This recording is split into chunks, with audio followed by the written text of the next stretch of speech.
Good morning गाय. सकाळचे वाजले आहे 11 आणि आम्ही उठलो आहोत आणि मी चहा नाश्ता करत आहे. त्यानंतर मी नवरोबाला बाय बाय केलं. ते कामानिमित्त बाहेर चाललेले. त्यानंतर बघा घरात काहीच किती कामं होती तर मी कामं आवरून घेतली. मग जेवण बनवायला घेतली. नवरोबा आले, त्यांनी ब्लॉग स्टार्ट केला.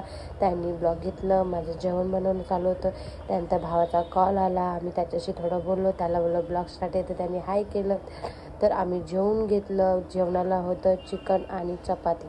त्यानंतर मी विचारलं कसं झालं तर तिघंही बोलले मस्त, छान. आणि त्यानंतर मी खाऊन बघितलं की खरंच छान झालं आहे का मस्ती करते. तर मीही खाल्लं तर खरंच खूप छान झालेलं. जेवून घेतल्यानंतर काही तुम्हाला बोलले दुपारी मी थोडंसं झोपते. त्यानंतर मी नवरोबा आणि तो मुलगा आम्ही तिघंही झोपलो. संध्याकाळी उठली, कामं स्टार्ट झाली. काही चहा ठेवला. पेंटिंगवाला आला.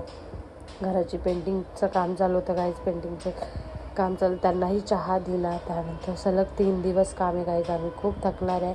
आणि त्यांना चहा दिल्यानंतर मीही चहा घेतला. थोडंसं चहा पिऊन झाल्यानंतर थोडंसं बसलो. गाईज मला इग्नोर करा कारण की खूप घाण होती. त्यानंतर घर बघा गाईज किती घाण आहे. त्यानंतर दादानीही काम करायला घेतलं. नवरोबाही काम करत आहे. सकाळी डायरेक्ट ब्लॉग घेतला. रात्री घेता आला नाही तर सकाळी वाजले 9 आणि आले आहे पेंटिंगवाले. तर आम्हीही चहा नाश्ता घेतला. नवरोबाला चहा नाश्ता दिला आणि मी चहा आणि बिस्किट खाल्ला. त्यानंतर आम्ही घराची चहा नाश्ता झाल्यानंतर आम्ही घराची कामं. त्यानंतर बाजूला पोरं राहतात. काही घरात किती घाण होतं बघा. बाजूला पोरं राहतात, ते स्कूलला चाललेलं. त्या दोघांनाही एकीला बारकीला बाय केलं आणि थोडं 12 वाजता जाते गाईज.